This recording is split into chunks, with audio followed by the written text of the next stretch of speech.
সবাইকে আমন্ত্রণ ডিবিসি নিউজের ধারাবাহিক আলোচনা অনুষ্ঠান উপসংহারে নিবেদন করছে নিটোল টাটা। এক মাসের আলোচনা আমরা পৌঁছতে চাই উপসংহারে, তৈরি করতে চাই একটি সুপারিশ। দর্শক, গত জানুয়ারি মাস জুড়ে আমরা আলোচনা করেছি শিক্ষায় সংকট, শিক্ষায় সম্ভাবনা এই বিষয় নিয়ে। শিক্ষা নিয়ে আলোচনায় দর্শকদের ব্যাপক সাড়া পাওয়া এবং তাদের অনুরোধে এই আলোচনা আমরা অব্যাহত রাখবো ভাষার মাস এই ফেব্রুয়ারি জুড়েও। এখন যে কেউ শিক্ষার কথা বললেই চট করে চলে আসবে প্রশ্নপত্র ফাঁসের কথা। আবার কিছুদিন আগেও আলোচনায় ছিল এমপিভুক্ত শিক্ষক, প্রশিক্ষণপ্রাপ্ত সহকারী শিক্ষক এবং মাদ্রাসা শিক্ষকদের নানান আন্দোলনের বিষয়। এখনও একদল শিক্ষক অনশনে আছেন। আলোচনায় আছে কোচিং বাণিজ্য। চলমান এসএসসি পরীক্ষার প্রথম দিন থেকে এ পর্যন্ত সবগুলো পরীক্ষায় প্রশ্নপত্র ফাঁসের অভিযোগ উঠেছে। যদিও শিক্ষামন্ত্রী তা মানতে চান না। ৩৫ কোটি বই ছাপানো আর বছরের প্রথম দিনে তার যথাযথভাবে বিতরণের কৃতিত্ব নিয়ে তিনি যত বেশি উচ্চকিত, শিক্ষার মান নিয়ে ততটা নন। ফেব্রুয়ারি এলে আমরা বাংলা ভাষা নিয়ে যত কথা বলি তার চেয়ে অনেক বেশি ইংরেজিতে লেখা নাম ফলক আমাদের চোখে পড়ে। শিক্ষা ব্যবস্থায়ও নানা ভাগ, নানা মত, নানা পথ। বাংলা মাধ্যম, ইংরাজি মাধ্যম, বাংলা পাঠ্যসূচির ইংরাজি ভার্সন, সাধারণ শিক্ষা, মাদ্রাসা শিক্ষা, কত ধরনের শিক্ষা, কত রকমের ভবিষ্যৎ নাগরিক তৈরি করছি আমরা। আবার উচ্চশিক্ষায় বেসরকারি বিশ্ববিদ্যালয়গুলোর গুণগত মানটাই বা কেমন, বা প্রায় 40টি পাবলিক বিশ্ববিদ্যালয়ে কতটা উচ্চশিক্ষার চাহিদা পূরণ করতে পারছে। আর মাতৃভাষায় শিক্ষাদান বা উন্নত শিক্ষা নিয়েই বা আমাদের জাতীয়ভাবে কোনো চিন্তা আছে কি? আর যে শিক্ষানীতি ঘোষিত হয়েছে 2010 সালে, সেটাই বা মানসম্মত শিক্ষার জন্য কতটা উপযোগী? তাই আমরা ফেব্রুয়ারি মাস জুড়ে আলোচনা করব ভাষার শিক্ষা, উন্নত শিক্ষা এই বিষয়ে। আর এই আলোচনায় আমাদের সাথে আজকে স্টুডিওতে যুক্ত হয়েছেন রাজনৈতিক বিশ্লেষক অধ্যাপক সলিমুল্লাহ খান। আপনাকে স্বাগত আমাদের এই আলোচনা অনুষ্ঠানে। আমাদের সঙ্গে আরও আছেন ঢাকা বিশ্ববিদ্যালয়ের সমাজ কল্যাণ ও গবেষণা ইনস্টিটিউটের অধ্যাপক কবি ডক্টর মোহাম্মদ সামাদ। আপনাকেও স্বাগত আমাদের এই আলোচনা অনুষ্ঠানে। আমরা এই মাসের শুরু থেকে আলোচনার সূচনা করেছি। গত পর্ব বলতে আমাদের সঙ্গে স্টুডিওতে অতিথি হয়ে এসেছিলেন এমিটাস অধ্যাপক ডক্টর রফিকুল ইসলাম, অধ্যাপক মনসুর মুসা, অধ্যাপক ডক্টর সৈয়দ মোহাম্মদ শাহেদ, কবি কাজী রোজি, অধ্যাপক ডক্টর মিজানুর রহমান, অধ্যাপক ডক্টর মেজবা কামাল, অধ্যাপক ডক্টর সৌমিত্র শেখর, অধ্যাপক এন রাশেদা, শামসুজ্জামান খান এবং অধ্যাপক আবুল কাশেম ফজলুল হক। আজকের পর্বের আলোচনা যাবার আগে দেখে নেব গত পর্বগুলোর আলোচনার অংশবিশেষ। আগের শিক্ষানীতির সাথে বর্তমান শিক্ষানীতি বা মাঝখানে আরো 2-3টা শিক্ষানীতি হয়েছে, সবগুলো শিক্ষানীতির যদি একটা তুলনামূলক আলোচনা হয় তাহলে বোঝা যেত যে আসলে কোন শিক্ষানীতির ফলে আমরা সামনের দিকে যেতে পারি, কোনটার ফলে পিছিয়ে যাচ্ছি। শিক্ষাটা এখন ব্যাপকভাবে সম্প্রসারিত হয়েছে, সে প্রাথমিক থেকে শুরু করে উচ্চতর পর্যায় পর্যন্ত, কিন্তু সেটার ব্যবস্থাপনা যুগোপযোগী হচ্ছে না। সেই কারণে এটার ব্যবস্থাপনাটা যুগোপযোগী করা প্রয়োজন। বাংলা থেকে যখন ইংরেজি করছেন তখনও আমি দেখছি যে ওই বাংলার ভাবত্বটা ইংরেজিতে ঠিক মতো আসছে না। কারণ ভাষা কিন্তু শুধু শব্দ অনুবাদের মাধ্যমে, তাইলে তো আমরা এটা প্রযুক্তি দিয়ে করতে পারতাম, যে শব্দ অনুবাদ দিয়ে যদি করে ফেলতে পারতাম। শুধু শব্দ অনুবাদ দিয়ে হবে না, এটা ভাবটা আনতে হবে। আমার মনে হয় ওইখানে একটা বড় ঘাটতি। এগিয়ে যাওয়ার জন্য অনেক সংকল্প লাগে, এগিয়ে যাওয়ার জন্য অনেক চিন্তাধারা লাগে, এগিয়ে যাওয়ার জন্য পথে অনেক কাটা বিছানো পথ থাকে, ফুলের পাপড়ি থাকে না সেখানে। সেই জন্যে ভাষার শিক্ষাটাকে নিয়ে, ভাষার উন্নয়নটাকে নিয়ে, ভাষার এগিয়ে যাওয়া নিয়ে আমাদের কথা বলতে হয়। আজকে তো ইংরেজি ধারাতেও অনেক সমস্যা। এই যে ইংরেজি ধারার থেকে পড়ে কি জঙ্গিত হচ্ছে না? হচ্ছে তো। নিবরাস ইসলামরা তো সেখান থেকে এসছে। তার কারণটা কি? যে ইংরেজি শিক্ষার মধ্যে কিন্তু দেশ নাই। ইংরেজি শিক্ষা আমাকে বুড়িগঙ্গা চেনায় না, আমাকে পদ্মা যমুনা চেনায় না। শিক্ষক লোভী, টাকার জন্য সে বিক্রি করে দিচ্ছে প্রশ্ন। কর্মকর্তা লোভী, টাকার জন্য বিক্রি করছে। যে অভিভাবক তার সন্তান কালকে সকালে পরীক্ষা আর আজকে ভোররাত্রে ওইটা প্রশ্ন দেখতেছে, সেটা কিসের লোভ? তাকে আগে ফায়ারিং স্কোয়াডে দেওয়া। আমি যদি বলি আমার সন্তানকে তুমি আমার চেয়ে বেশি বুঝবে না, কিন্তু চুপ করে থাকো। আমার ছাত্রছাত্রীকে বুঝি তুমি আমার চেয়ে বেশি জানবে না, কিন্তু চুপ করে থাকো। তাহলে ও যখন বড় হবে তখন তার সন্তানকে বা ছাত্রকে বলবে তুমি কিন্তু আমার চেয়ে বেশি পারবে না। তাতে হবে কি, আমাদের জাতির লিলিপুট জাতিতে পরিণত হবে। এই জায়গাটি, এই শিক্ষাটি কিন্তু আমাদের এখন হচ্ছে না। নৈতিক শিক্ষাটা তো আমরা বাদ দিয়ে দিছি। নৈতিক শিক্ষাকে আমরা ধর্ম শিক্ষার সাথে দিয়েছি। দেখেন দুই দিন আগে যে পরীক্ষাটা হলো, ধর্মশিক্ষার প্রশ্নপত্র ফাঁস। তো ধর্মশিক্ষা করে ধার্মিক হচ্ছে না, নৈতিকতা বাড়ছে না। তাহলে এই যে আমাদের শিক্ষানীতির মধ্যে আমাদের যে নৈতিক শিক্ষার ব্যবস্থাটা ছিল, সেটাকে নৈতিক শিক্ষা ধর্মীয় শিক্ষা আখ্যানে করেছে। সৃজনশীল পরীক্ষা পদ্ধতি বলে যে পদ্ধতি চালু করা হয়েছে, এটা মৌলিকভাবে সংস্কার করে জ্ঞানমুখী, শিক্ষামুখী পরীক্ষা পদ্ধতি করা উচিত। পরীক্ষার ফল কেন্দ্রিক শিক্ষা এটা তো প্রকৃত শিক্ষা নয়। মানুষ পড়লো কিনা, বুঝতে পারলো কিনা, তার মাধ্যমে তার মৌলিক কোনো চিন্তা চেতনার বিকাশ ঘটলো কিনা, এই বিষয়গুলো তো গুরুত্বপূর্ণ। এবং এই বিষয়গুলো কিন্তু নিজস্ব ভাষা ছাড়া, মাতৃভাষার চর্চা ছাড়া বা মাতৃভাষার মাধ্যম ছাড়া বোঝা যায় না। দর্শক, আপনারা আমাদের সাথে যুক্ত হতে পারেন, প্রশ্ন করুন অথবা মতামত দিন টেলিভিশনে দেখানো ফোন নম্বরে। আর ইউটিউবে আমাদের অনুষ্ঠানটি সরাসরি দেখতে চাইলে ব্রাউজ করুন টেলিভিশন দেখানো পেজে। শুরু করছি উপসংহারের আজকের আলোচনা। আমাদের সাথে আছেন কবি ডক্টর মোহাম্মদ সামাদ এবং সলিমুল্লাহ খান। আমি সলিমুল্লাহ খান আপনাকে দিয়ে শুরু করতে চাই, শিক্ষার সংকট দেখেন কিনা, বা আমরা যে বলছি যে মাতৃভাষায় শিক্ষা যদি ঠিক না হয় তাহলে উন্নত শিক্ষার জায়গায় তো আমাদের বড় ধরনের অসুবিধা হয়ে যায়। এখানে আপনার বিশ্লেষণ কি? আমরা এখন যে সমস্ত সমস্যা দেখছি এগুলি সংকটের এক ধরনের বহিঃপ্রকাশ। যেমন পরীক্ষার প্রশ্নপত্র ফাঁস, এটা নিয়ে এখন আলোচনা হচ্ছে, শিক্ষকরা অনশনে যাচ্ছেন, অথবা সরকারি বেসরকারি কলেজের স্বীকৃতি ইত্যাদি যে সমস্যা হচ্ছে। সর্বশেষ সৃজনশীল পরীক্ষা মানে এমসিকিউ বাতিল হয়ে যাবে বলে শিক্ষা সচিব বলে দিয়েছেন, প্রতিমন্ত্রী বলে দিচ্ছেন এত বছর পর। এই সমস্যাগুলো হচ্ছে, আমাদের এখানে অনেকগুলো শিক্ষা কমিশন হয়েছে, এটা শুরু। আমাদের একটা ভুল হচ্ছে, আমরা আলোচনাটা বাংলাদেশ স্বাধীন হওয়ার পর থেকে শুরু করি, কিন্তু এই যে নতুন শিক্ষানীতি এটা কিন্তু পাকিস্তান আমল থেকে শুরু হয়েছে। আরও যদি বলি, এটা ব্রিটিশ আমল থেকে শুরু হয়েছে। যেহেতু বাংলাদেশের ইতিহাস ৭১-এর পিছনে আমরা যে কোনো কারণে যেতে চাই না, সেটা একটা আমাদের মানসিক সমস্যা আছে। সেই জায়গাতেই আমি কি করে বলবো, এই যে ব্রিটিশ আমলে এখানে শিক্ষার মাধ্যম ইংরেজি হয়েছিল ১৮৩৫-এর পরে। এর আগেও প্রাইভেট মাধ্যম ইংরেজিতে পড়েছে লোকে, কিন্তু এইটা ১৯৪০ পর্যন্ত প্রবেশিকা পরীক্ষা কলকাতা বিশ্ববিদ্যালয় পরিচালনা করতেন, সেটার মাধ্যম ইংরেজি ছিল। বহু স্বাধীনতা সংগ্রামীদের আত্মদান এবং তাদের দাবির বাস্তবায়নের ফলে ১৯৪০-এর পর থেকে প্রবেশিকা পরীক্ষা বাংলা মাধ্যমে দেওয়ার সম্ভাবনা আছে। ইংরেজিও দেওয়া যেত, কিন্তু বাংলাতেও দেওয়া যাবে। বাংলাদেশ স্বাধীন হওয়ার পর আমরা সেই ধারাটা অব্যাহত রাখতে চেয়েছিলাম, কিন্তু সেটা পারলাম না। এটা হচ্ছে আপনাদের আলোচনায় আপনি যেটুকু অংশ দেখান, তাতে একজন মনীষী প্রবীণ মানুষ বলছেন যে শিক্ষার যথেষ্ট সম্প্রসারণ হয়েছে। কথাটা কি সত্যি? আমাদের স্বাধীনতা সংগ্রামের পর যে সংবিধান গ্রহণ করেছি আমরা, তাতে বলা হয়েছিল যে জাতির সর্বস্তরে শিক্ষা বিস্তারের জন্য, বিশেষ করে নিরক্ষরতা দূরীকরণের জন্য, নিরক্ষরতা দূরীকরণের উদ্যোগ রাষ্ট্র গ্রহণ করবেন। ৪৭ বছর তা করতে পারেনি। প্রাথমিক শিক্ষা সর্বজনীন হয়নি, বাধ্যতামূলক হয়নি, অবশ্য কর্তব্য হয়নি। কেন হয়নি? এই প্রশ্ন কিন্তু আমরা জিজ্ঞেস করছি না। আপনি গোড়ায় কোনো কথা জিজ্ঞেস না করে কিন্তু ফল নিয়ে লাফালাফি করবেন, তাতে তো হবে না। আমি দুঃখিত যে কথাটা এভাবে বলার জন্য। আমি বলবো, আমাদের রাষ্ট্র, গোড়াটা কোথায়? আমাদের রাষ্ট্র জনগণের সাথে, মুক্তিযুদ্ধের সাথে সম্পূর্ণ বিশ্বাসঘাতকতা করেছে। ১, ২, যদি এদেশের যাকে সিভিল সোসাইটি বলে, অর্থাৎ জনগণের যেটা সবার অংশ, হ্যাঁ, তারাও জনগণের সাথে বেইমানি করেছে। কথাটা এইভাবে বলি, প্রাথমিক শিক্ষা যদি আপনি শতকরা ১০০ জন লোককে দিতে না পারেন, আজকে বাংলাদেশের সরকারি হিসেবে কোনো প্রায় শতকরা ৪০ জন লোক কেন নিরক্ষর আছে? এর দায় কে নেবে? অনেক ঝড় ঝঞ্ঝার মধ্যে দিয়ে আমরা গেছি, আমি এটা অস্বীকার করছি না। আমরা তো সগর্বে বলছি আমরা মধ্যমায়ের দেশে পরিণত হচ্ছি, কিন্তু মধ্যমায়ের অশিক্ষিত লোকের দেশে পরিণত হচ্ছি। এরপরে বলেন, আপনি বিশ্ববিদ্যালয়গুলো উচ্চশিক্ষা করতে পারছি কিনা? আমাদের বিশ্ববিদ্যালয়ে উচ্চশিক্ষা কোথায়? যেটা হচ্ছে এটা পেশাগত শিক্ষা মাত্র। আমরা একটা কথা শুধু নিজেকে সান্ত্বনা দেওয়ার জন্য বললেই তো হবে না, আপনাকে তো প্রতিযোগিতায় যেতে হবে। যেটা আমরা যারা ডাক্তার হতে চাই, ইঞ্জিনিয়ার হতে চাই, আমরা যারা কৃষিবিদ হতে চাই, আমরা যারা উকিল হতে চাই, এই শিক্ষাগুলো পেশাগত শিক্ষা, যেগুলোকে আমরা বলি ব্যাচেলার ডিগ্রি পর্যন্ত, এইগুলি বিশ্ববিদ্যালয় ভালোভাবেই করছে। এগুলি হচ্ছে কলেজের শিক্ষা। বিশ্ববিদ্যালয়ের যে গবেষণা শিক্ষা শুরু হওয়ার কথা, ২-১টি ক্ষুদ্র বিশ্ববিদ্যালয় বাদ দিলে আমাদের দেশে এই উচ্চতর গবেষণা হচ্ছে না। আমরা সেই জন্য শত বিশ্ববিদ্যালয়ের মধ্যে বাংলাদেশের কোনো বিশ্ববিদ্যালয় পাই না। হ্যাঁ, সেটা তো আছে, সেটা বোধহয় অন্য প্রসঙ্গ। আমি শুধু বলি একটা কথা, আমরা আগে আন্তরিকভাবে বলি, আমাদের দেশে শিক্ষার যথেষ্ট প্রসার যদি হয়ে থাকে, তাহলে শতকরা ৪০ জন লোক নিরক্ষর কেন? প্রকৃতপক্ষে আরও বেশি। আমি সরকারি তথ্যটাই বলছি। আমাদের দেশে যদি প্রাথমিক শিক্ষা সর্বজনীন হয়ে থাকে, তাহলে আমাদের দেশে পঞ্চম শ্রেণীতে যাওয়ার আগে শতকরা কতজন ছাত্র ঝরে পড়ে? সেটা অনেক কমেছে বলে দাবি করা হয় সরকার। কমুক, আশ্চর্য ব্যাপার, কিন্তু শতভাগ নিশ্চিত করা যায় না। এটা লজ্জার কথা।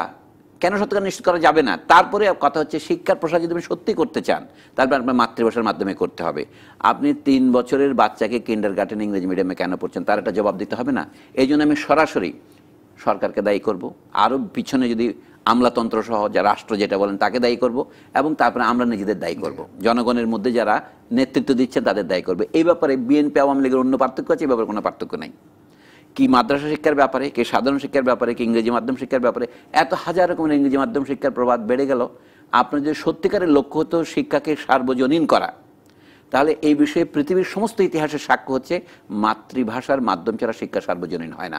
এখন যারা ইনিয়ে বিনিয়ে নিম্ন পর্যায় পর্যন্ত ইংরেজিকে শিক্ষার মাধ্যম হিসেবে ব্যবহার করতে চাচ্ছেন এই দেশে, তারা সম্পূর্ণভাবে তাদের আসল উদ্দেশ্য তারা বলেন না, সেটা হচ্ছে তারা শিক্ষাকে সংকুচিত রাখতে চান। শিক্ষার প্রসারণ সংকোচনে তাদের লক্ষ্য। কারণ আমরা উদাহরণ যদি দেখি যে উন্নত দেশ বলতে আমরা যাদেরকে দেখি সবাই মাতৃভাষায়। আমি ইতিহাসের কথা সেটাই বলছি। ইউরোপের বড় বড় দেশগুলির কথা বাদ দেন, ফ্রান্স বা ইংল্যান্ড বা জার্মানির কথা বাদ দেন, ইউরোপের ক্ষুদ্র দেশ যেগুলো আছে, যেমন ধরেন ফিনল্যান্ড, সুইডেন, হ্যাঁ, আরো ছোট ছোট দেশগুলি যা আছে, হাঙ্গেরি, সমস্ত দেশে যাদের জনসংখ্যা 1 কোটির কম, তাদের সব জায়গাতেই মাতৃভাষার মাধ্যমে সর্বোচ্চ পর্যায়ে শিক্ষা পর্যন্ত দেওয়া হয়। এটা হলো স্বাধীন দেশের লক্ষণ। অথবা এশিয়া থেকে যে সমস্ত দেশ নব্য স্বাধীন হয়েছে, অর্থাৎ আমি বলছি যারা উপনিবেশ ছিল না, কিন্তু অথবা যারা আগের থেকে স্বাধীন আছে, যেমন জাপান, তারা তো তাদের মাতৃভাষা শিক্ষার ব্যবস্থা করে। এমনকি আরব দেশগুলি নানা দিক থেকে পিছিয়ে আছে, তাদের আদালত, তাদের শিক্ষা তাদের ভাষাতেই হয়। ইংরেজিতে আমরা শিখবই, আমরা আরো বিভিন্ন ভাষা শিখব। একটা ভাষা শেখা এবং সেই ভাষার মাধ্যমে শিক্ষা দুটো যে এক কথা নয়, এই কথাটা কেন বোঝানো যাচ্ছে না? কারণ দুর্জনের ছলের অভাব নেই, অর্থাৎ তারা ইনিয়ে বিনিয়ে কথাই বলবে। আমি এমনও কিছু অধ্যাপককে বলতে শুনেছি যে আমাদের শিক্ষার গুণগত মানের অবনতি হচ্ছে বাংলা মাধ্যমে হওয়ার কারণে, বিশেষ করে স্বাধীনতার পরে। এবং যারা আগে বলছো সেন্ট জোসেফ স্কুলে পড়তো, সেন্ট প্লাসিস, এই সমস্ত কতগুলি খ্রিস্টান স্কুল ছিল যেগুলো ইংরেজি মিডিয়ামে পড়ানো হতো। পাকিস্তানের মধ্যে আমরা ক্যাডেট কলেজগুলো ইংরেজি মিডিয়ামে করেছিলাম। 72-এর পর সবাই বাংলা মিডিয়ামে চলে এসেছিল, কিন্তু আবার তারা কেমন করে ফিরে গেল? এই 70 দশক থেকে সংকর ব্যাপার যে বাংলা পাঠ্যসূচির ইংরেজি ভার্সন, হ্যাঁ, সেটা তো আছেই। এগুলি হচ্ছে কি আমাদের শাসক শ্রেণী যে মুক্তিযুদ্ধের সাথে বিশ্বাসঘাতকতা করেছে তার প্রমাণ। আহমদ মুস্তফা সাহেব একটা উপন্যাস লিখতে চেয়েছিলেন, বলতেন মুখে আমাদেরকে, দি ওয়ার দ্যাট ওয়াজ বিট্রেড। এটা উনি একটা সংক্ষিপ্ত ভাষণ লিখেছিলেন অলাত চক্র নামে একটা উপন্যাসে। সেখানে উনি বলেছেন আমাদের যারা নেতৃত্ব দিয়েছেন, বাংলাদেশের কৃষকদের নেতৃত্ব দিয়ে যারা পশ্চিম পাকিস্তানি শোষকদের বিরুদ্ধে একটা মুক্তিযুদ্ধ সংগঠিত করেছেন, কিন্তু তারা একই সাথে এই কৃষকদেরকেও ভয় পেয়েছেন। তার ভয়ের বহিঃপ্রকাশ হচ্ছে আমাদের দেশের শিক্ষা ব্যবস্থার এই সংকোচন। এই জন্য আজকে শতকরা 100 জনের মধ্যে মানে সকল শাসক শ্রেণী কোনো না কোনো অংশকে অল্প শিক্ষিত বা নিরক্ষর রাখতে চায়। এখানে একটা প্রশ্ন আছে, যদি আপনাকে একটি আধুনিক ধনতান্ত্রিক প্রযুক্তিগতভাবে অগ্রসর অর্থনীতি গঠন করতে হয়, তাহলে আপনার শ্রমিক শ্রেণীকে এমন শিক্ষা দিতে হবে যাকে আমরা মধ্যম পর্যায়ের শিক্ষা বলতে পারি। আচ্ছা, সে যাতে মালিক হওয়ার চেষ্টা না করে, না, তাকে এই পরিমাণ শিক্ষা আমাদের দিতে হবে, না শুধু মেশিন চালাতে পারবে না। আমাদের অর্থনৈতিক উন্নতি যে এখনো পৃথিবীর মাপে প্রথম শ্রেণীর হয়নি, সেটার প্রমাণ হচ্ছে আমরা আমাদের শ্রমিক শ্রেণীর বিপুল অংশকে অশিক্ষিত রেখেও অর্থনৈতিক উন্নতির গর্ব করতে পারছি। আমি শেষ করে কথা হচ্ছে আমাদের শিক্ষার মাধ্যমের কথা বললাম, শিক্ষার বিষয়বস্তু কি? যদি আপনি শিক্ষার বিষয়বস্তুর মধ্যে সেই যুগোপযোগী উন্নতি সাধন করতে না পারেন, তাহলেও কিন্তু আপনি আধুনিক পৃথিবীর প্রতিযোগিতামূলক অর্থনীতিতে দাঁড়াতে পারবেন না। আমাদের যেটাকে আমরা বলে পেশাগত শিক্ষা, সেটার মান ভালো নয়। উচ্চশিক্ষা বিশেষ করে যদি বিকশিত না হয়, তাহলে আপনি বিজ্ঞানের গবেষণায় পিছিয়ে থাকবেন এবং শিল্পের প্রতিযোগিতায় আপনি প্রথম শ্রেণীর দেশে। আমি যে গোড়াতে যার ত্রুটি আছে, যার প্রাথমিক শিক্ষার ভিত্তি দুর্বল, সেখান থেকে যে কারিগরি বিদ্যা গড়ে উঠবে সেটাও দুর্বল হবে। আমি কবি মোহাম্মদ সামাদ আপনার কাছে যাব। সামাজিক গবেষণাতে কাজ করেন, আবার কবি এবং ভাষা নিয়ে চর্চা করেন, এবং একটি বিশ্ববিদ্যালয়ের UITS বিশ্ববিদ্যালয়ের অধ্যাপক মানে উপাচার্যও ছিলেন। আপনি কিভাবে দেখেন? এবং সলিমুল খান যেটি বললেন যে গোড়ায় আমরা যাইনি, আমরা কি সত্যি সত্যি কারোর সাথে বিশ্বাসঘাতকতা করলাম? বা সলিমুল্লাহ খান আমরা বন্ধু, আমরা এক ব্যাচের ছাত্র, উনি খুবই ভালো ছাত্র ছিলেন। তো ওনার কথার সূত্রে আমি যেটা চিন্তা করি নাই, কিন্তু ওনার কথার সূত্রে আমার মনে হচ্ছে প্রথমত যে লালন স্যার একটা গান আছে, এসব দেখি কানার হাট বাজার, শাস্ত্র কানা বেদ বিদিতে, পণ্ডিত কানা অহংকারে, সাধু কানা অনবিচারে, মাতব্বর কানা চুগল খোরে, আন্দাজিয়ে খুটু গেরে, জানে না সীমানাকার। তো ওই যে উনি যেটা বললেন যে শাসক শ্রেণী বা যারা রাষ্ট্র চালায়, আপনিও বললেন, তারা আসলে এসব দেখি কানার হাট বাজার। এই যে শিক্ষার ক্ষেত্রে যা ঘটছে, যা হচ্ছে, এটা কোনোভাবে গ্রহণযোগ্য না। তবে আজকের যে আলোচ্য বিষয় সেটা হচ্ছে যে ভাষা নিয়ে কথা। ভাষা, আমি আসলে এরকম চিন্তা করে এসেছিলাম যে ভাষা নিয়ে হয়তো কথা হবে। ভাষা হচ্ছে আমাদের জীবনের যে জটিল চিন্তা ভাবনা চেতন উপলব্ধি আছে, এটা প্রকাশ করার একটা মাধ্যম। হ্যাঁ, এটা এবং ইমোশন বা আবেগের প্রকাশেরও মাধ্যম, বা আমাদের যুক্তি প্রকাশেরও একটা মাধ্যম। সেই ভাষা যেটা আপনারা করেছেন যে যে মাতৃভাষায় শিক্ষা, আসলে নিজের ভাষা, সেটা আমি বলবো নিজের অভিজ্ঞতা থেকে, যেটা ডক্টর সলিমুল্লাহ খান বললেন যে পৃথিবীর ক্ষুদ্র ক্ষুদ্র যে ইউরোপের রাষ্ট্রগুলো, চীনে বেইজিং এ ওদের মূল একটা লাইব্রেরি আছে, দোকান, সেই দোকান থেকে সারা চীনে মানে বই পাঠানো হয়। এখনো পুরনোটা আছে, নতুন অন্য জায়গায় হয়তো গুদাম আছে, তো ওই ভাষায় পড়ে। কারণটা কি?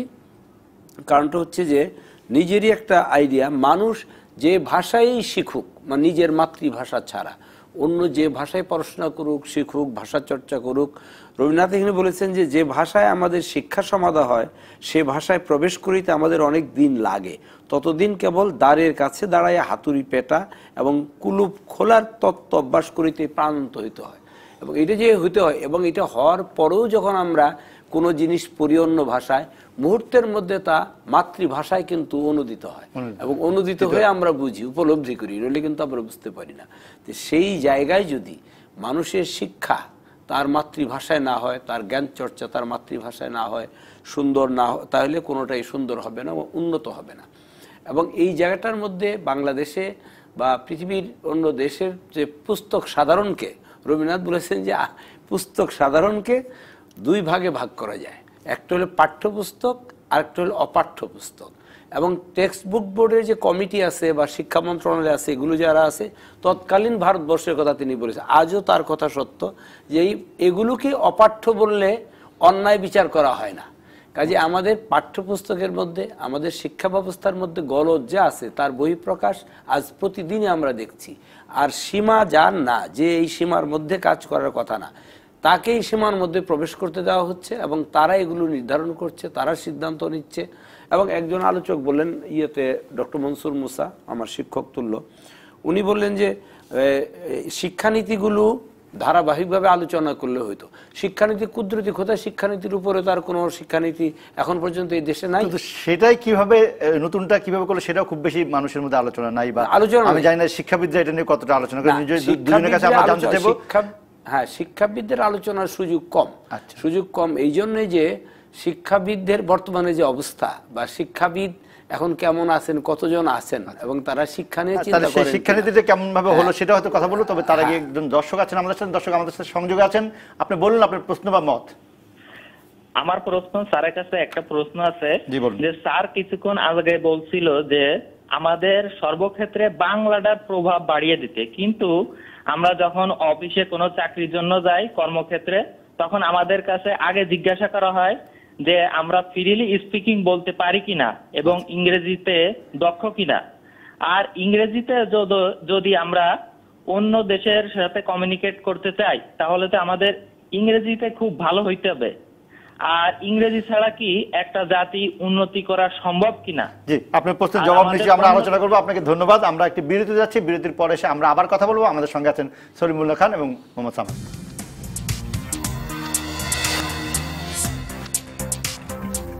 আরেকবার নিটোল টাটা নিবেদিত উপসংহারে আজ আমরা আলোচনা করছি ভাষার শিক্ষা, উন্নত শিক্ষা নিয়ে। আমাদের সঙ্গে আছেন কবি মোহাম্মদ সামাদ এবং অধ্যাপক সলিমুল্লাহ খান।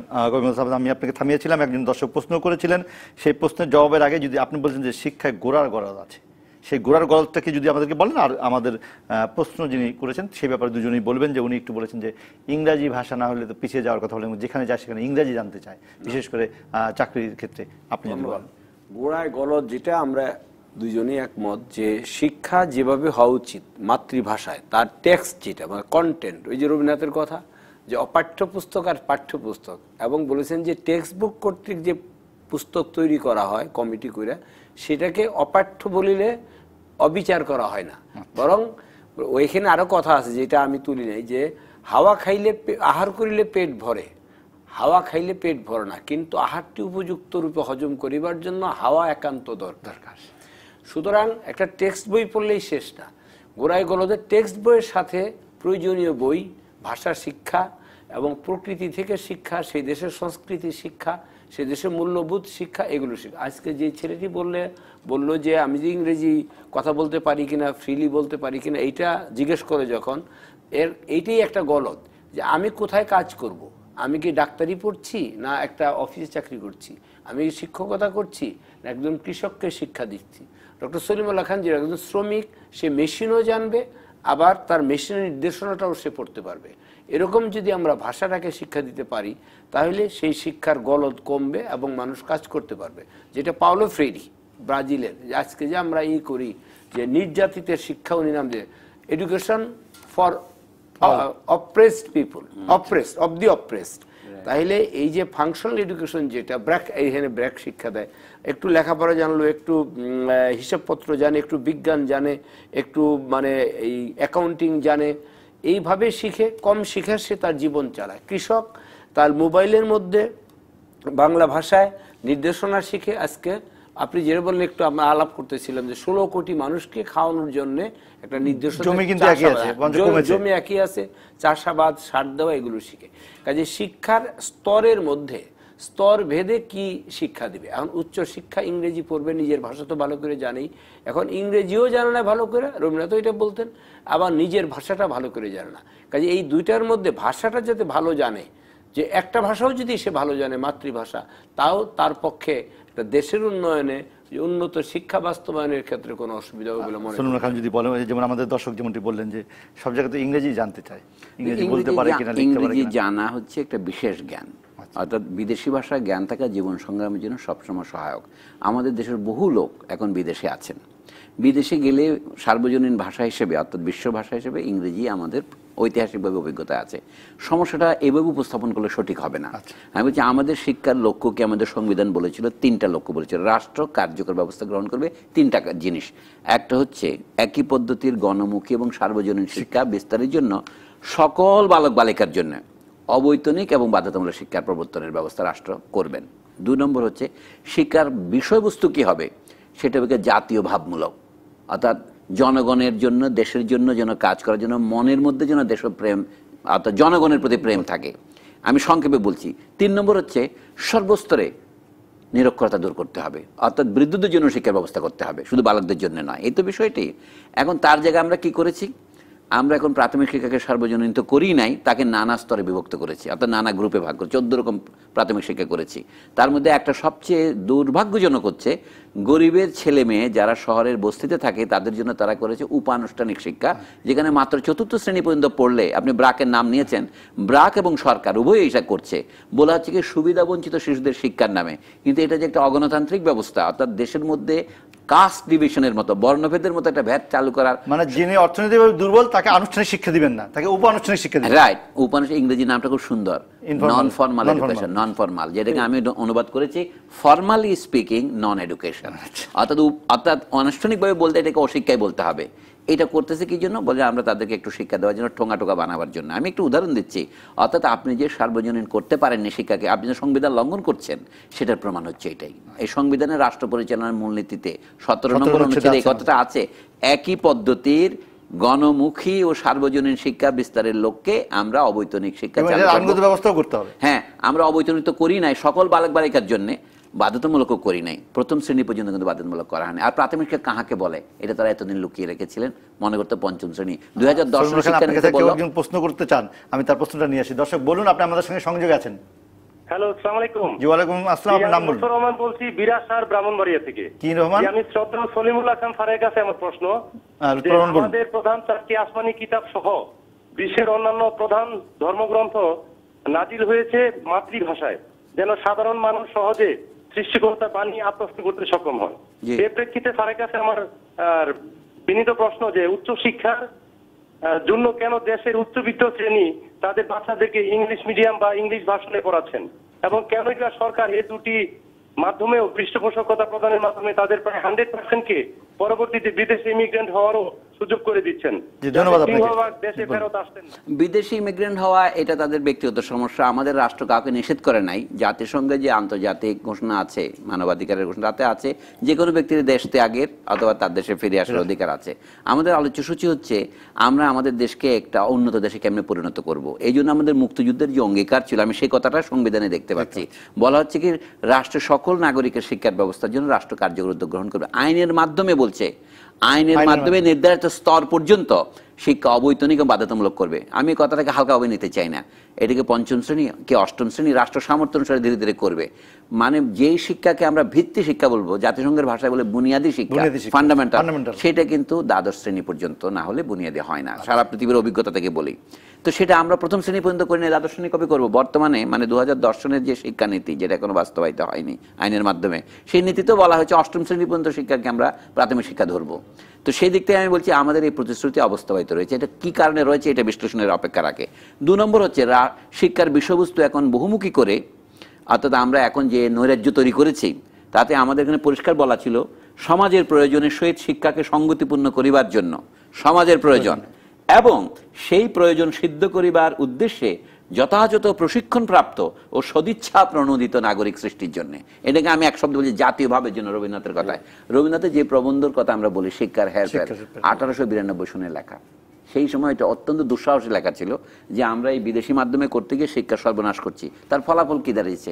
ইংরেজরা এই দেশ ত্যাগ করার সময় হেন 10 বছর যায় না ভারতবর্ষের কোথাও না কোথাও একটা বড় দুর্ভিক্ষ হয়নি।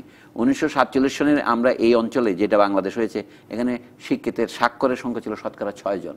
অর্থাৎ ইংরেজি শিক্ষা প্রসারের 200 বছরেরই হচ্ছে ফলাফল। তারপরে আমরা আজও শতকরা 60 জনের উপর উঠতে পারি নাই স্বাক্ষরের সংখ্যা। এটা থেকে আমাদের লজ্জা হওয়া উচিত না? এই যে আমাদের শাসক শ্রেণী যে লজ্জা পাওয়ার ক্ষমতা হারিয়ে ফেলেছে, মানে তারা ইনার্শিয়ায় ভুগছে, এটা হচ্ছে আমাদের প্রধান সংকট। এই সংকটের তৃতীয় জিনিস হচ্ছে নিরক্ষরতা দূরীকরণ করার যে উদ্যোগের কথা ব্রিটিশ আমল থেকে আমরা শুনেছি, সেটা শুধু বাংলাদেশে নয়, এখানে মনে রাখতে হবে পাকিস্তানে এবং ভারতেও এটা সফল হয়নি। তার মানে এখানে একটা অভিন্ন কারণ কাজ করছে, শুধু বাংলাদেশে বলে চলবে না। এখন বলি বহুমুখী শিক্ষা বিষয়ে আমাদের বক্তব্য কি। আমরা বলছি এই যে প্রশ্ন করলেন তিনি, কোরআনেও এরকম কথা আছে, আল্লাহ বলেছে আমি কোরআন আরবি ভাষায় নাজিল করেছি এই জন্যে যদি তোমরা বুঝতে পারো। কাজে এখানে একটা মর্ম কথা আছে। বাংলাদেশে আমরা এখন বাংলাদেশের আমি পরিষ্কার করে বলতে চাই, বাংলাদেশের অর্থনৈতিক এবং জাতীয় উন্নতির জন্যে আমরা সর্বস্তরে শিক্ষার প্রসারের জন্যে মাতৃভাষাকে শিক্ষার একমাত্র মাধ্যম হিসেবে আমাদের গ্রহণ করতে হবে। তারপরে যারা বিশেষজ্ঞ তারা উচ্চশিক্ষার জন্য হতে পারে, পেশাগত শিক্ষার জন্য হতে পারে, এমনকি তাদের বিশেষ প্রয়োজনে সামরিক শিক্ষার মতো, চিকিৎসা শিক্ষার মতো আমাদের বহুদিন পর্যন্ত ইংরেজি ভাষার উপর নির্ভর করতে হবে। সেটা আমি অস্বীকার করছি না, কিন্তু আমাদের সেটা থেকে উত্তরণ একটা পর্যায়ক্রমিক কর্মসূচি থাকতে হবে। সেটা কোথায়? আমরা তো সেই শিক্ষানীতির আলোকে কোনো অ্যাকশন প্ল্যান পাচ্ছি না। এই হচ্ছে আমাদের সমস্যার একটা। আরেকটা আমি শেষ করি, আমরা বলি আমাদের শিক্ষার গুণগত মানের অবনতি হচ্ছে কি জন্যে। শিক্ষার মধ্যে গুণগত মান বলতে এই যে কথাটা লিখেছে যে সমাজের জন্য যথাযথ প্রশিক্ষণপ্রাপ্ত ও সদিচ্ছা প্রণোদিত নাগরিক সৃষ্টি, এটা কি মন করে করা যায়? এইটা হচ্ছে জাতীয় শিক্ষানীতির একটা অন্যতম বৈশিষ্ট্য। আপনি যে কোনো মাধ্যমে যে কোনো বিষয়ে শিক্ষা, যেমন আমাদের ইংরেজি মাধ্যমে যেগুলো ইংল্যান্ডের ইতিহাস পড়াচ্ছে, আমাদের দেশের ইতিহাস পড়াচ্ছে না। এই জন্য দেশীয় শিক্ষা যেটা ইংরেজি ভাষা নিয়েছে তারা দেশের ইতিহাস পড়াচ্ছে। এই যে নানা প্রকার জিনিস, এটা আমাদের আমি বলবো একটা দিশাহীন মনোভাবকে প্রকাশ করছে। দিশাহীনতা এবং একই সঙ্গে গুণগত মানের কথা আপনি বলছেন এবং সেটা নিয়ে আমরা আলোচনা করব বিরতির পর। দর্শক আপনারা থাকুন আমাদের সঙ্গে। আমাদের সঙ্গে আছেন সলিমুল্লাহ খান এবং মোহাম্মদ সামাদ। আমন্ত্রণ আরেকবার নিটল টাটা নিবেদিত উপসংহারে। আজ আমরা আলোচনা করছি ভাষার শিক্ষা, উন্নত শিক্ষা এ নিয়ে। আমি সলিমুল্লাহ খান আপনাকে থামিয়েছিলাম, গুণগত মানের কথা বলছিলেন। তার আগে আমি একটু, দর্শক একজন আছেন সম্ভবত দেশের বাইরে থেকে, আপনি যদি বলুন আমার সংযোগে আছেন আপনি। হ্যাঁ, আমি আসসালামু আলাইকুম, আমি ইতালি থেকে বলছি, হাসান আহমদ অপু। আমাদের একটা দর্শক প্রশ্ন করছেন যে আমরা ইংরেজি ছাড়া কিভাবে উন্নত রাষ্ট্রে পরিণত হব। আমি একটা উন্নত রাষ্ট্রেই থাকি, আমি ইতালিতে আছি, সাথে পাশেই ফ্রান্স আছে, স্পেন আছে। এরা কখনই নিজের মাতৃভাষা ছাড়া, যারা মানে সাধারণ জনগণ, তারা কখনই ইংরেজিতে কথাই বলে না এবং এটা অসম্ভব লাগে। এবং হ্যাঁ, এখন যদি কারো অন্য কোনো রাষ্ট্রের সাথে যদি কমিউনিকেট করার দরকার হয়, যাদের দরকার তারা ওরা ইংরেজি আলাদা কোর্স করে নেয়। এখন আমাদের ঢাকা বিশ্ববিদ্যালয় আছে, যারা যে বিশ্ববিদ্যালয় তাদের ইংরেজি প্রবলেমের কাজটা কি? তাদের কাজ হলো ইংরেজি শিক্ষা এবং আমাদেরকে ইংরেজি ভাষার যে বইগুলোকে বাংলায় অনুবাদ করা। ধন্যবাদ আপনাকে, আমরা বুঝতে পারছি আপনার কথাটাই। গুণগত মান, ভালো কথা বলছেন। আমাদের গুণগত মান জিনিসটা কি? পৃথিবীতে মান একটাই থাকে সব সময়, সংস্কৃতি নানা রকম, ভাষা নানা রকম, কিন্তু পৃথিবীতে ধরুন আইনস্টাইন জার্মান ভাষায় লিখেছেন, উদাহরণ হিসেবে বলছি।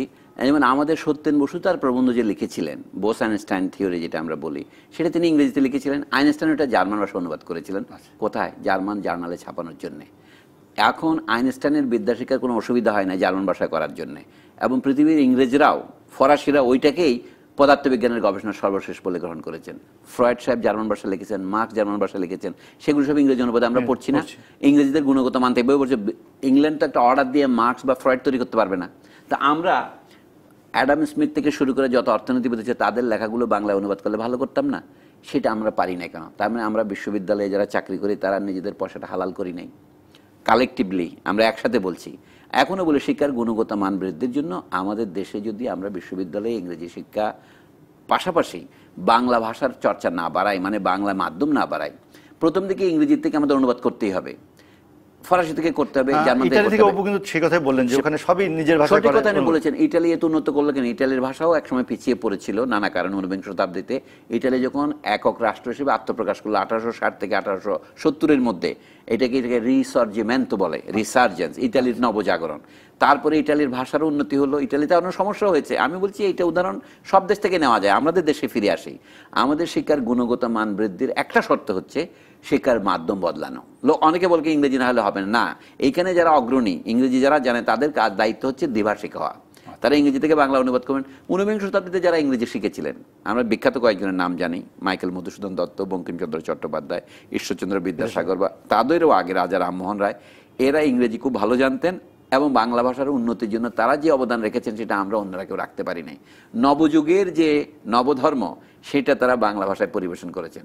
শুধু তারা কেন, রাধানাথ শিকদার যিনি এবার চূড়া মেপেছেন, 1848 সালে ভূগোলের বই বাংলা লিখেছেন, বাংলা চিকিৎসার বই সব লেখা হয়েছে। কাজে বাংলা লেখা জানা এটা এখনকার একটা রোগ। কাজে ওই রোগের কাছে আমরা কেন আত্মসমর্পণ করবো? আমি হচ্ছে ওইখানে আমাদের শ্রেণী রোগটা আসছে, এই দেশের সাধারণ মানুষের কাছ থেকে নিজের দূরত্ব সৃষ্টির জন্য এটা করা হচ্ছে। আপনি এই পিচরের যে শ্রেণীর সংঘাত এটা না দেখে কেবল যদি উপর থেকে শুধু সদিচ্ছা বিতরণ করতে চান, বিশ্লেষণে না যান, টেলিভিশনে তো বিশ্লেষণ করা যায় না, বিশ্লেষণে শুধু মানে চোকা কথাগুলি বলতে হয়। সেই জন্য আমি চোকা করেই বলছি, প্রথম জিনিস হলো শিক্ষার গুণগত মান বৃদ্ধির জন্যে আমাদের শিক্ষার যে গভীরতা বৃদ্ধির জন্য মাতৃভাষায় করতে হবে। এখন বিষয়বস্তুতে আসেন, গভীর বিদ্যা যদি আপনি চালু করতে চান, আপনি এখানে কেন করলেন? কেউ একটা জিজ্ঞাসা করেছেন, অষ্টম শ্রেণী পাওয়ার পর নবম শ্রেণীতে ছাত্রদের গ্রুপে ভাগ করে দিলেন, এই বিজ্ঞান গ্রুপ, এই বাণিজ্য গ্রুপ, এই মানবিক গ্রুপ, হ্যাঁ, এই শিল্প শিক্ষা গ্রুপ, এই সঙ্গীত গ্রুপ, এই শরীরচর্চা গ্রুপ, আরো কত যে গ্রুপ হচ্ছে। এইটা করার সময় এটা উপযুক্ত কিনা কেউ জিজ্ঞাসা করেন নাই। একটা সাধারণ শিক্ষা, যেমন ইতিহাস না পড়ে আপনি অষ্টম শ্রেণী তাকে বিদায় করে দিলেন, তো তার শিক্ষা গুণগতভাবে বৃদ্ধি পাবে কিনা? সে তো অষ্টম শ্রেণী পর আর ভূগোল পড়ছে না, অষ্টম শ্রেণী পর্যন্ত সে কি ভূগোল পড়ে? অর্থাৎ বাংলা অথবা ইংরেজি এগুলোই হয়তো চালু আছে, কিন্তু অন্য বিষয়গুলো আর চালু নাই। বিজ্ঞান এবং বাণিজ্য ইত্যাদি যে গ্রুপ ভাগ করে দিলেন, এটা আমি মনে করি গুণগত মান বৃদ্ধির পক্ষে অত্যন্ত ক্ষতিকর।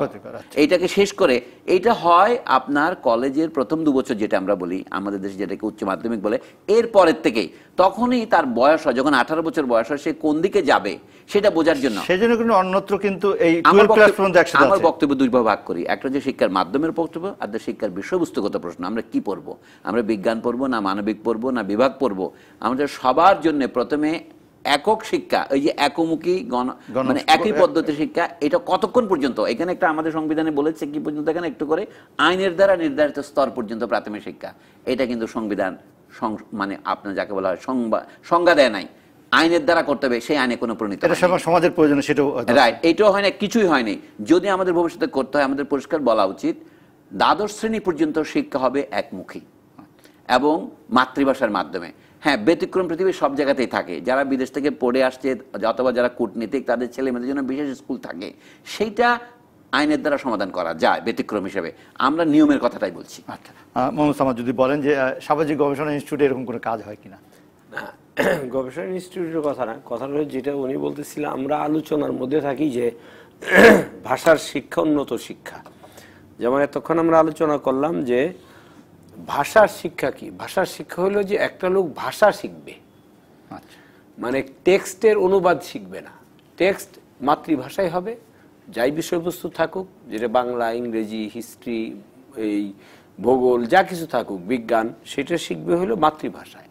আর ভাষার শিক্ষাটা আলাদা, ভাষা সে ইংরেজি শিখতে পারে, আরবি শিখতে পারে বা চাইনিজ শিখতে পারে, এই দুইটাকে আলাদা করতে হবে। কাজে ভাষার উপরে যদি সে দক্ষ হয়, নিজ ভাষার উপরে দক্ষ হয়, সেটা যেমন ভালো শিখবে। যেটা আমি প্রথমেই বলেছি, আমরা যা কিছু পড়ি, যা কিছু শিখি, অন্য ভাষায় শিখলেও সেটা মুহূর্তে মাথার মধ্যে অনুবাদ করে উপলব্ধি করি মায়ের ভাষায়।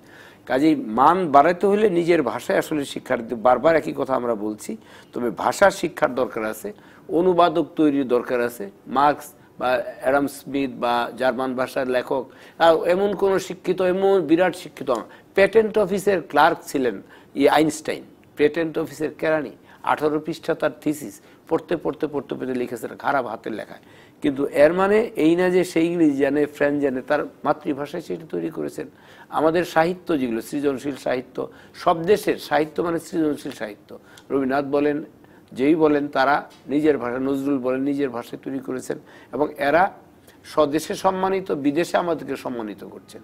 কাজে মাতৃভাষায় নিজের ভাষা ছাড়া কোনো দেশই আসলে উন্নত শিক্ষা তৈরি করতে পারবে না। গুণগত মান বাড়ানোর জন্য কি করা? গুণগত মান বাড়ানোর জন্য সেটা হলো যে কিছু পরীক্ষা নিরীক্ষার কথা যদি আমরা এমনি করি না, গুণগত মান বাড়ানোর জন্য প্রথম দায়িত্ব হলো শিক্ষকের।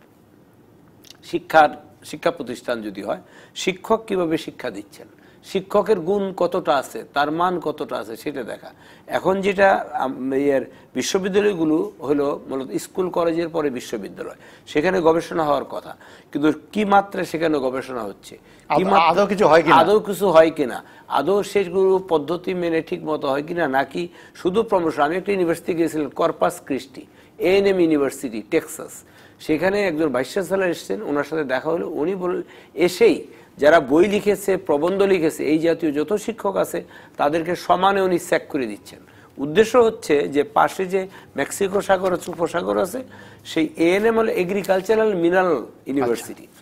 এখানে চিংড়ির উপর গবেষণা হবে, সমুদ্রে কি সম্পদ আছে তার উপর গবেষণা হবে, এবং গবেষণা হলে যদি এই ইউনিভার্সিটি একটা প্যাটেন্ট পায়, সেই প্যাটেন্টে ইউনিভার্সিটির যে নাম হবে, ইউনিভার্সিটির যে অর্থ উপার্জন হবে এবং ছাত্রছাত্রীরা বেশি আসবে, তার চাইতে আমাদের দেশের মতো দু একটা আর্টিকেল, দু একটা বই, এগুলো লেখা যে শিক্ষক, তাদেরকে তিনি সরিয়ে অন্যান্য বিশ্ববিদ্যালয় থেকে বেশি বেতন দিয়ে গবেষক নিয়ে আসছেন। সুতরাং শিক্ষার মানের জন্য গবেষণা খুব অপরিহার্য।